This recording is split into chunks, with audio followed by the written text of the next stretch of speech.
नमस्कार दोस्तों, मेरा नाम प्रदीप कुमार है। आज मैं उसी समस्या के बारे में बात कर रहा हूँ जिसके सबके बारे में आप सभी को जानकारी है। जी हाँ, मैं कोरोना के बारे में बात कर रहा हूँ, जो आज सिर्फ आपकी समस्या ही नहीं, वो बल्कि देश की ही नहीं बल्कि पूरी दुनिया की समस्या बन गई है। इस समस्या से अकेले आप ही नहीं, आपके परिजन और अब देश और देश की सरकार सभी परेशान हैं।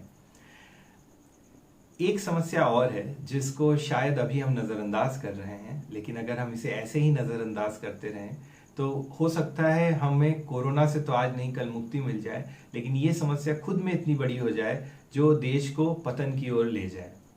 मैं बात कर रहा हूँ उन कंपनीज में काम करने वाले कर्मचारियों की जिनको इस समय या तो उनकी कंपनी छुट्टी कर दे रही है या तो अनिश्चित काल के लिए छुट्टी पे भेज दे रही है।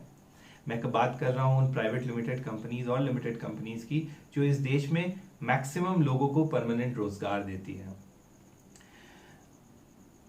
अब आपके जहन में ये भी सवाल आ सकता है कि इसमें सरकार क्या कर सकती है, और सरकार किसको किसके लिए करेगी। सरकार ऑलरेडी बहुत सारा खाना राशन, बहुत सारा खाना खाद्य पदार्थ राशन की दुकानों के से लोगों को बंटवा रही है।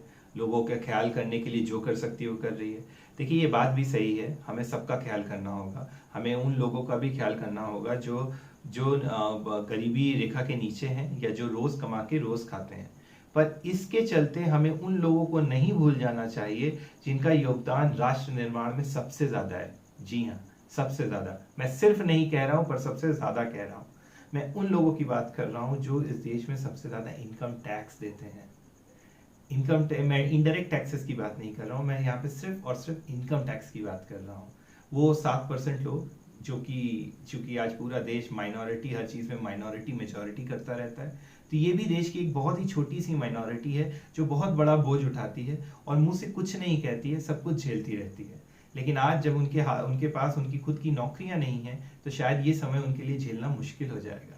आप सोचिए उस एक इंसान के बारे में जो महीने का 35 या 40 हजार रुपए कमाता है, जिसके घर में 5 या 6 लोग खाने वाले हैं, 2 बच्चे स्कूल जाते हैं, बूढ़े माँ बाप हैं जिनकी दवाइयाँ लगती हैं, और उनको कल से कहा जाए कि भाई अब मुझे आपकी सेवाओं की जरूरत नहीं है, अब जब से स्थिति परिस्थिति ठीक होगी तो हम देखेंगे कि हम आपके लिए क्या कर सकते हैं। ऐसे किसी इंसान की कोई बहुत बड़ी सेविंग नहीं होती। ऐसा नहीं होता कि वो खुद से अपने आप को 6 या 8 महीने सरवाइव कर लेगा। ऐसा उसको भी किसी ना किसी की मदद की जरूरत होगी। बट फर्क सिर्फ इतना है, चूंकि उसने आज तक सरकार से कोई सीधी मदद नहीं ली, ऐसे बहुत से लोगों के राशन कार्ड नहीं होते, ऐसा कोई भी इंसान गरीबी रेखा या बीपीएल कार्ड के लिए अप्लाई नहीं करता, क्योंकि वो ये सारी चीजें किसी और के लिए छोड़ देता है, क्योंकि उसको लगता है कि वो ये सारी चीजें संभाल लेगा। लेकिन आज जिस दौर में वो खड़ा है और जो भारत देश में चल रहा है, वो शायद इस स्थिति परिस्थिति में ना हो कि वो ये खुद से संभाल सके। सरकार क्या कर सकती है? देखिए, सरकार अगर चाहे तो सरकार इस पे पहले तो विचार कर सकती है कि ये भी एक समस्या है जिस पे सरकार को कुछ करना चाहिए। ये सही है कि सरकार ने ये रिक्वेस्ट किया कि आप किसी को मत निकालिए, लेकिन आप भी ये बात जानते हैं कि सिर्फ रिक्वेस्ट करने से कहीं पे कुछ नहीं होता है। मैं इसका आपको एक छोटा सा एग्जाम्पल देता हूँ। आज से कई साल पहले हमारे देश में मैटरनिटी छुट्टियों के कानून में एक बदलाव लाया गया। एक कानून जहाँ पे पहले 3 महीने की एक गर्भवती स्त्री जब माँ बनती थी तो उसके पास 3 महीने की छुट्टी मैंडेटरी उसको कंपनी से मिलती थी। उसके बाद अगर वो छुट्टी लेती भी थी तो वो उसके तनख्वाह से कटता था। इसका नतीजा क्या हो रहा था? इसका नतीजा ये हो रहा था कि बहुत सी औरतें माँ बनने के बाद उनको कंपनियां छोड़नी पड़ती थी, क्योंकि 3 महीने की छुट्टी काफी नहीं है एक शिशु को बड़ा करने के लिए, क्योंकि जहाँ पे शिशु 6 महीने तक सिर्फ और सिर्फ माँ के स्तनपान से जुड़ा रहता है। सरकार ने इस बारे में संज्ञान लिया, सरकार ने कानून लाया और 6 महीने की या 26 हफ्तों की छुट्टी को मैंडेटरी किया। आज और अगर कोई कंपनी इससे ज्यादा देनी चाहे, मुझे ऐसी कुछ कंपनीज भी पता है जो इससे ज्यादा देती हैं, पर 6 महीने सबके लिए मैंडेटरी कर दिया।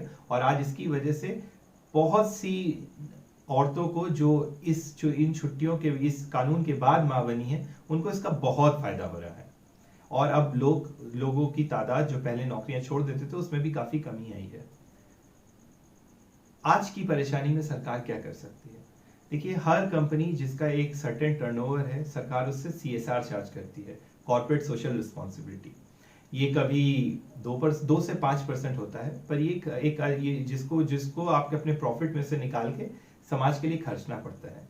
सरकार कह सकती है कि अगर इस दौरान इस तारीख से इस तारीख तक अगर आप किसी को भी नहीं निकालते हैं और आप अपने सभी कर्मचारियों को कॉम्पनसेट करते हैं तो हम 5 साल आपको ये कॉर्पोरेट सोशल रिस्पॉन्सिबिलिटी में छूट दे देंगे।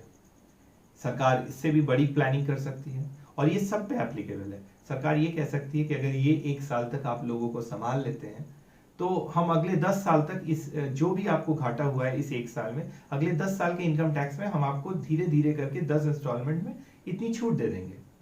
सरकार कुछ इससे अच्छा भी सोच सकती है, क्योंकि मैं एक आम इंसान हूँ, मैं कोई बहुत बड़ा इकोनॉमिस्ट नहीं हूँ। मैं सिर्फ अपनी एक सोच और एक आइडिया दे रहा हूँ सभी के लिए।